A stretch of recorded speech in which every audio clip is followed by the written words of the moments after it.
Nora Blackwood had always believed that data never lied. Unlike people, unlike corporations, unlike government's raw data, simply existed, waiting to tell its story to anyone skilled enough to read it properly. That philosophy had made her one of the most sought-after cybersecurity investigators on the West Coast, someone companies called when they needed to know exactly how badly they'd been breached and who was responsible.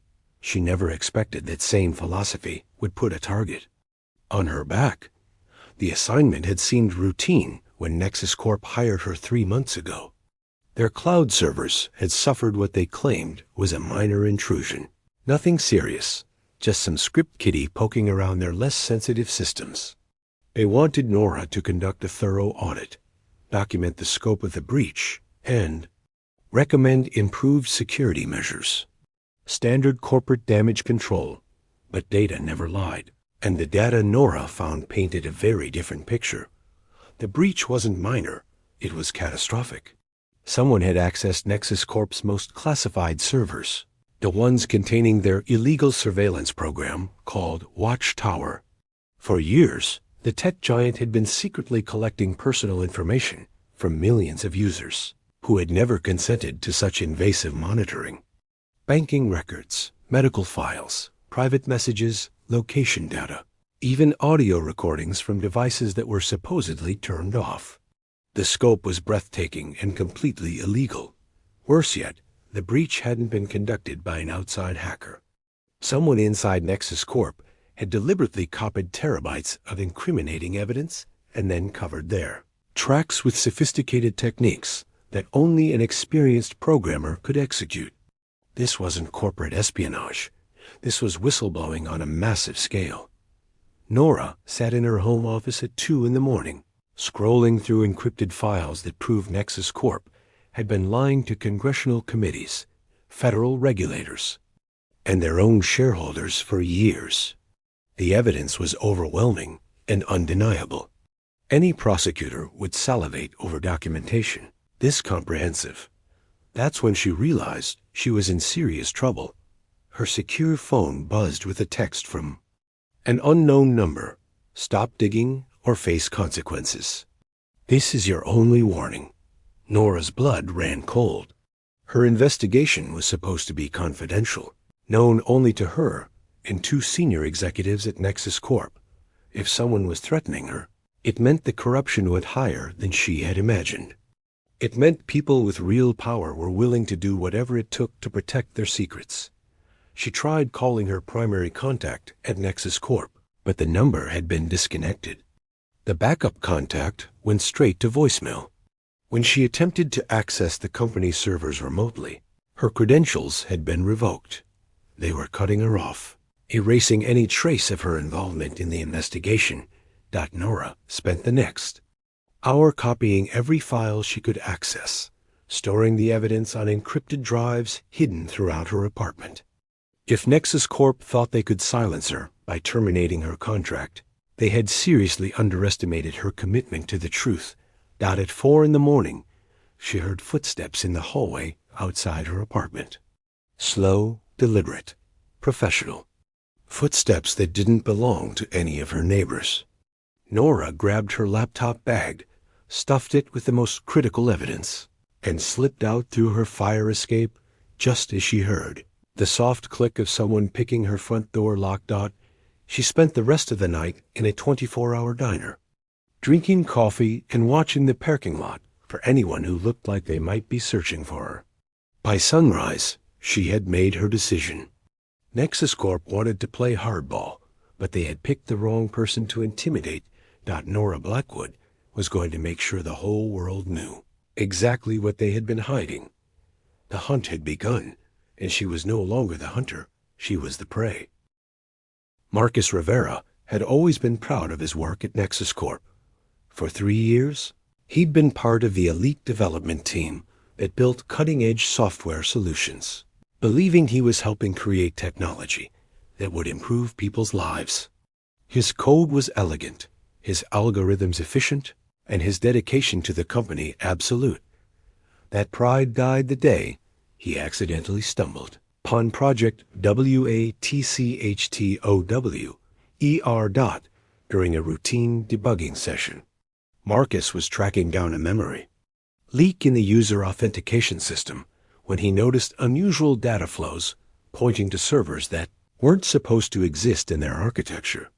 Following the digital breadcrumbs with the curiosity that made him an excellent programmer, he discovered a vast surveillance network hidden within Nexus Corp's legitimate services.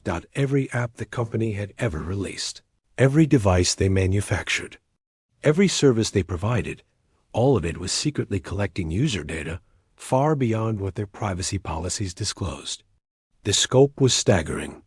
Nexus Corp wasn't just harvesting emails and browsing habits.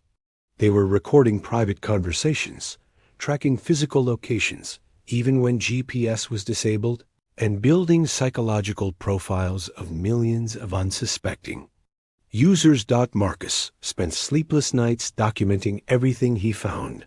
Screenshots of code modules, database schemas, and internal communications that proved the surveillance was intentional and systematic. The evidence painted a picture of corporate criminality that made his stomach turn. He had helped build some of these systems without understanding their true purpose. The worst part was discovering that the illegal data collection wasn't just for advertising revenue.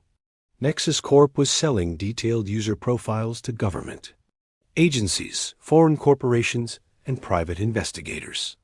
People's most intimate secrets were being packaged and sold like commodities in a digital marketplace that operated completely outside legal oversight.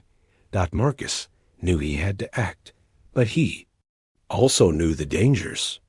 Nexus Corp's employee handbook was filled with aggressive non-disclosure agreements and harsh penalties for anyone who leaked proprietary information. The company had a reputation for destroying whistleblowers through litigation, character assassination, and worse. Still, he couldn't ignore what he'd discovered. Too many innocent people were being violated for him to stay silent. Marcus began carefully copying evidence during his lunch breaks and after-hour shifts, using his legitimate access to gather proof while covering his digital tracks. He created encrypted backups, established secure communication channels, and researched investigative journalists who might be trustworthy enough to handle such explosive information. Everything fell apart on a rainy Tuesday morning when Marcus arrived at work to find his badge deactivated and 2 security guards waiting at his desk. "Mr. Rivera," said the head of corporate security, a cold woman named Janet Cross, who had a reputation for ruthless efficiency. "We need to discuss some irregularities in your recent network activity." Marcus's heart hammered against his ribs, but he forced his expression to remain neutral. "I'm not sure what you mean." "I've been working on the authentication system upgrade, just like my supervisor assigned." "The authentication system doesn't require access to servers in Building C," Cross replied, her eyes boring into his. "The authentication system doesn't require downloading financial records or user privacy audits." "Care to explain what you were really doing?" They knew. Somehow, despite all his precautions, they had detected his investigation. Marcus realized his career at Nexus Corp was over, but more importantly, his life might be in danger. "I want to speak with a lawyer," Marcus said quietly. Cross smiled, but there was no warmth in it. "That's your right, of course.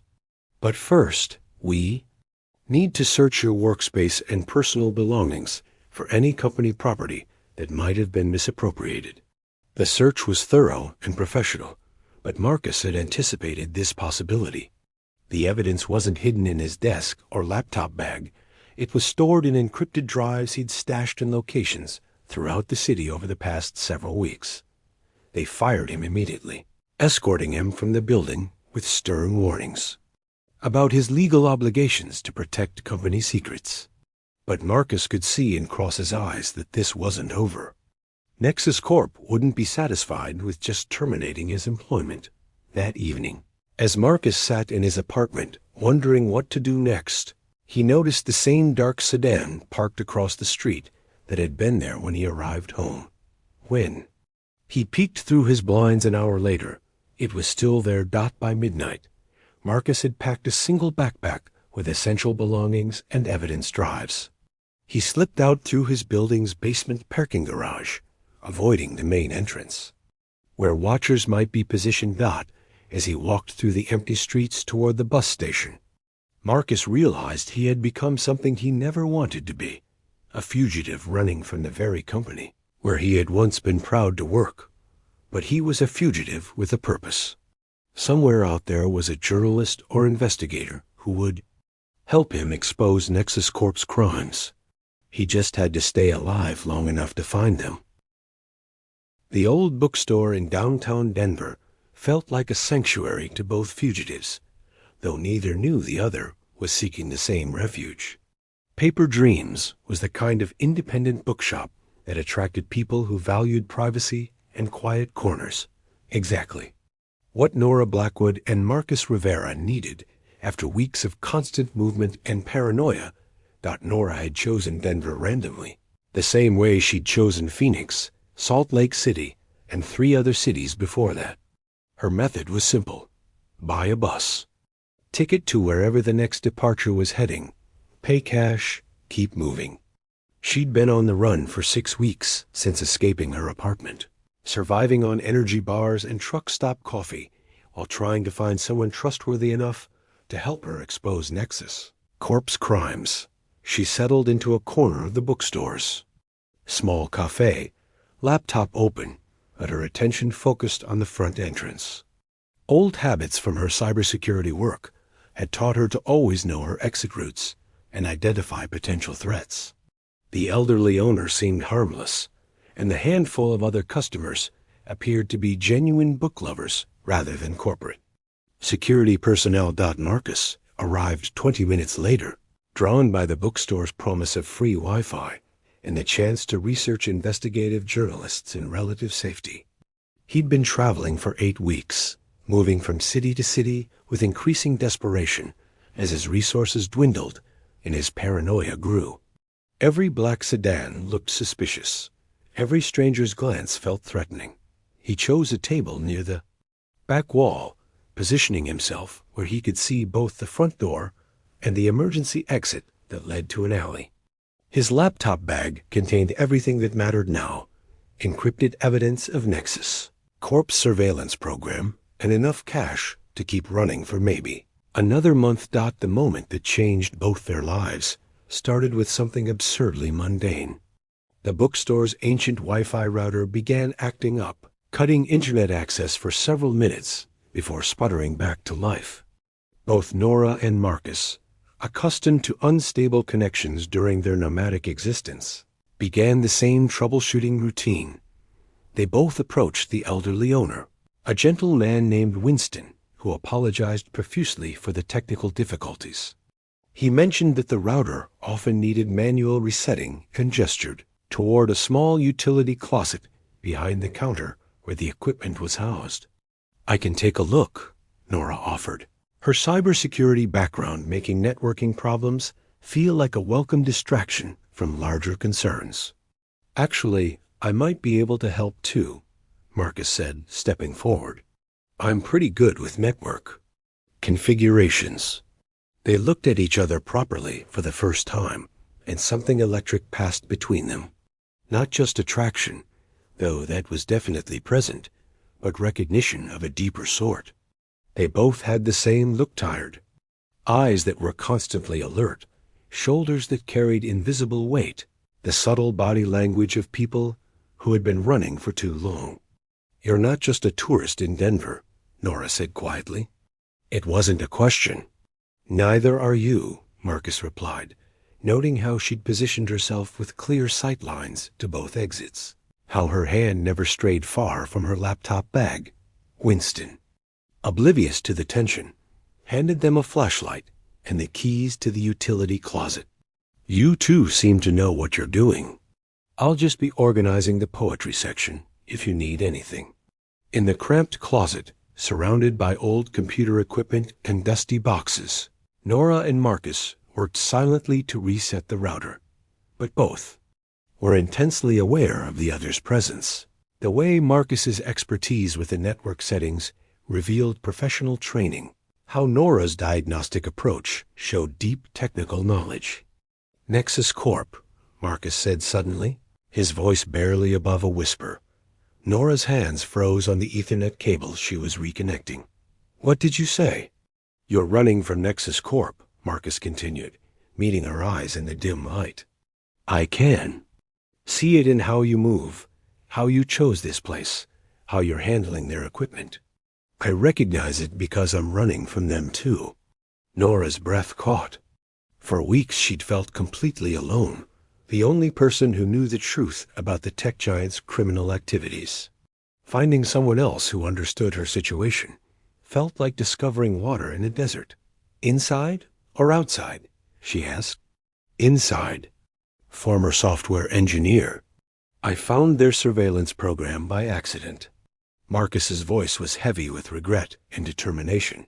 You? Outside? Cybersecurity investigator?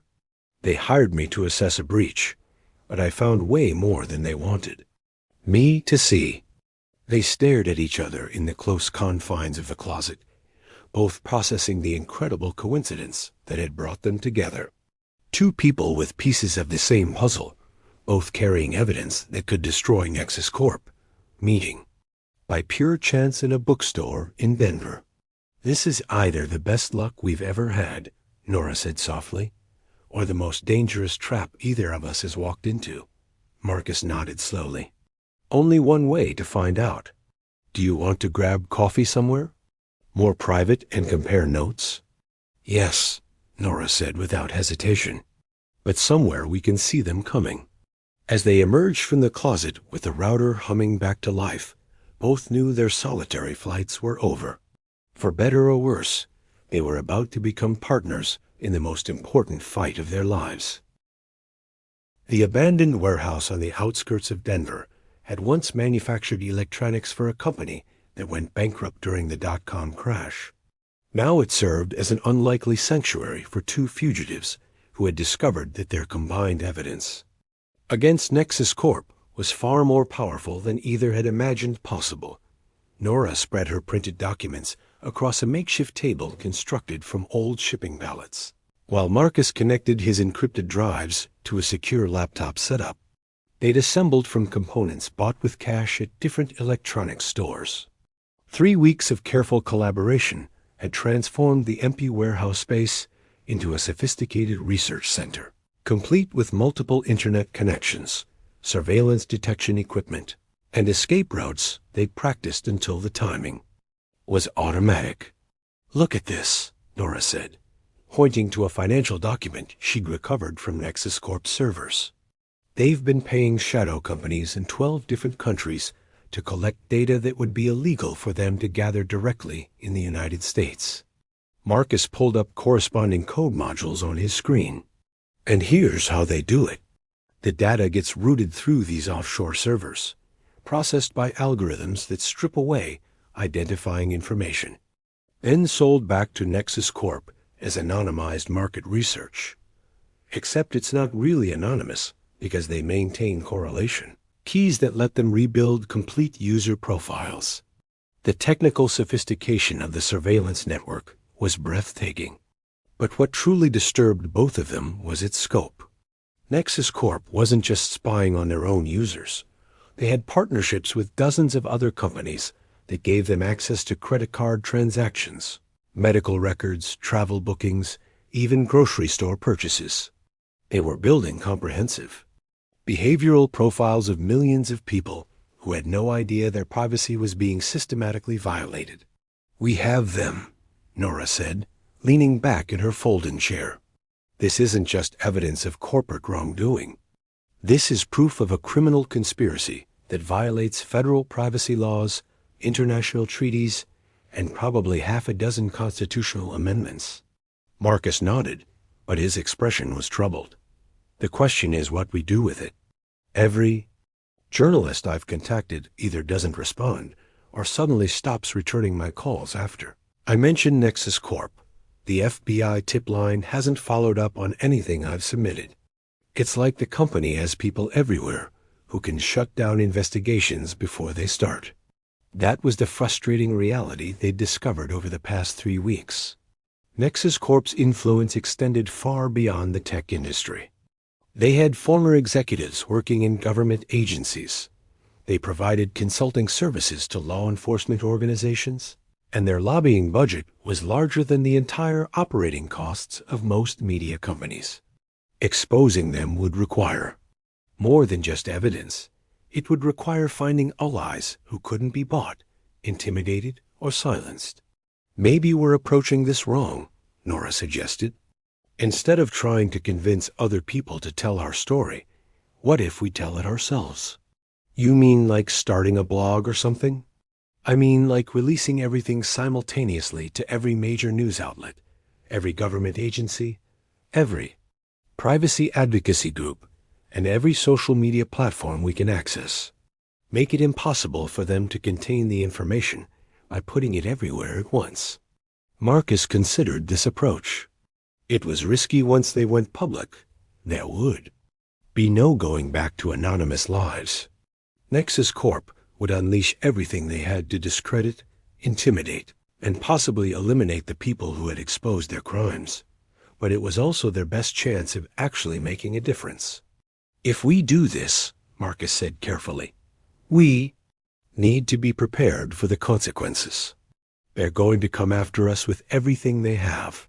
Legal teams, private investigators, maybe worse. Nora looked around their temporary home in the abandoned warehouse, at the evidence of corporate criminality surrounding them, at the man who had become her partner in this fight against overwhelming odds. Somewhere over the past few weeks, Marcus had stopped being just an ally and had become something much more important. She wasn't sure exactly when it had happened. Maybe it was the night they'd worked until dawn cross-referencing surveillance targets with Nexus Corp's client lists, fueled by coffee and shared outrage.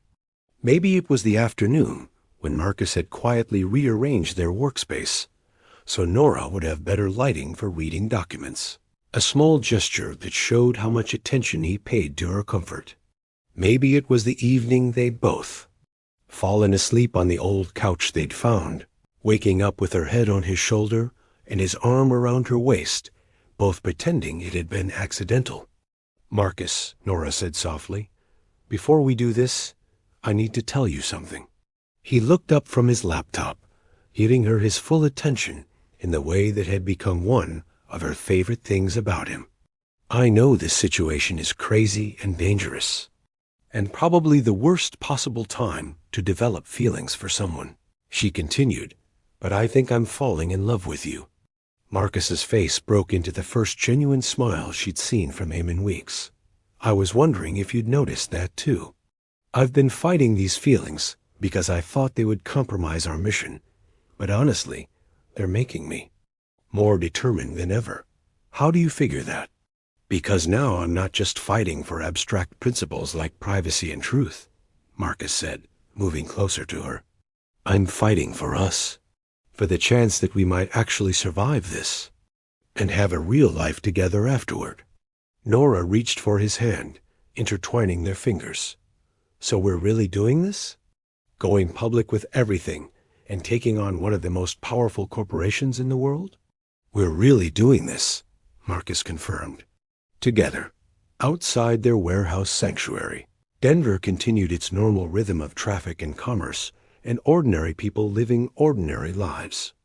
But inside, two unlikely partners prepared to risk everything they had for the chance to protect those ordinary lives from extraordinary violations of privacy and trust. Tomorrow, they would release their evidence and become the most wanted whistleblowers in corporate America. Tonight, they held each other close and pretended they weren't terrified of what came next. The coordinated release happened at exactly 3 a.m. Eastern Time on a Tuesday morning, time to hit the news cycle when Nexus Corp's damage control teams would be least prepared to respond. Nora and Marcus had spent their final night in the Denver warehouse uploading encrypted evidence packages to secure servers, drafting press releases in multiple languages, and sending detailed documentation to journalists, government agencies, and privacy advocacy groups across 6 continents. By sunrise, the story was everywhere. Nexus Corp exposed. Massive surveillance network violated privacy of millions. Dominated headlines from the New York Times to The Guardian to Der Spiegel. The evidence was so comprehensive and well documented that even Nexus Corp's usually reliable media allies couldn't dismiss it as fake news or corporate espionage. Internal emails showing executives joking about sheep who pay us to spy on them went viral within hours. Screenshots of the illegal surveillance code were analyzed by independent security researchers who confirmed its authenticity and scope. Nora and Marcus watched the media explosion unfold from a small motel room 50 miles outside Denver. Having abandoned their warehouse headquarters the moment they pushed the final send button on their coordinated release. They knew Nexus Corp would mobilize every resource to find and silence them. So staying mobile was their only chance of survival until the story gained enough momentum to make them too visible to eliminate quietly. "Look at this," Nora said, refreshing news websites on her laptop. "The European Union is launching an immediate investigation. 3 different state attorneys general are calling for criminal charges. Congress is demanding emergency hearings." Marcus monitored social media reactions on his phone, watching as millions of Nexus Corp users posted angry messages about deleting their accounts and demanding answers. The company's stock price has dropped 40% since the markets opened. They've lost $60 billion in market value in 8 hours. The scope of public outrage exceeded their most optimistic predictions. Privacy advocates who had been fighting tech company overreach for years suddenly had concrete proof of everything they'd been warning about. Government officials who had been skeptical of regulation found themselves facing undeniable evidence of corporate criminality. Even Nexus Corp's own employees began leaking additional information, emboldened by Nora and Marcus's example. But success came with immediate danger. By noon, black SUVs were patrolling the highways around Denver, and corporate security teams were checking hotels and motels throughout the region. Nora and Marcus had anticipated this response, but the speed and resources Nexus Corp deployed were still intimidating. They were no longer just running from a company trying to protect its secrets. They were being hunted by an organization desperate to salvage its survival. "We need to get somewhere public," Marcus said, watching a helicopter circle overhead. "Somewhere with lots of witnesses and media coverage." Nora was already packing their essential equipment. Denver International Airport. If they try anything there, it'll be captured by security cameras and broadcast on every news channel in the country. The drive to the airport was tense, with both of them constantly checking mirrors for vehicles that might be following them. But as they got closer to the terminal, something unexpected happened. Other cars began joining their route, vehicles with press credentials and news organization logos. Journalists had figured out that the whistleblowers who exposed Nexus Corp were probably heading for the airport, and they wanted to be there when Nora and Marcus arrived. By the time they reached the departure terminals, a crowd of reporters, photographers, and camera crews had gathered. Airport security was trying to maintain order while federal agents and FBI windbreakers established a protective perimeter. For the first time in months, Nora and Marcus found themselves surrounded by people whose job was to protect them rather than capture them. "Are you ready for this?" Marcus asked as they approached the media crowd. Nora squeezed his hand. "We've come this far together. Whatever happens next, we face it the same way." The press conference was chaotic but effective. Nora explained how her cybersecurity investigation had revealed the scope of Nexus Corp's illegal surveillance network, while Marcus detailed the technical methods the company used to circumvent privacy laws. They answered questions for over an hour, providing additional evidence and context that further damaged Nexus Corp's credibility. More importantly, They demonstrated that they were real people with legitimate concerns rather than foreign agents or corporate saboteurs, which had been Nexus Corp's initial strategy for discrediting them. Within weeks, the legal consequences began cascading. Criminal indictments were filed against 17 Nexus Corp executives, including the CEO and entire senior management team. Regulatory agencies in multiple countries imposed record-breaking fines and ordered comprehensive audits of the company's data collection practices. Class action lawsuits, representing millions of affected users, sought damages that could potentially bankrupt the corporation entirely. Nora and Marcus entered federal witness protection while the criminal cases proceeded, but they remained in contact with prosecutors and continued providing technical expertise for the ongoing investigations. Their relationship, forged in shared danger and mutual commitment to justice, proved strong enough to survive both the stress of their whistleblowing campaign and the strange normalcy of life after their mission was accomplished.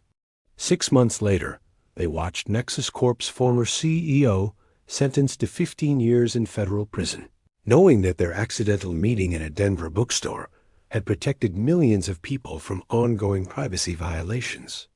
They had risked everything for truth and justice, and against all odds, they had won. More importantly, they had found each other in the process, proving that sometimes the most dangerous journeys lead to the most precious destinations.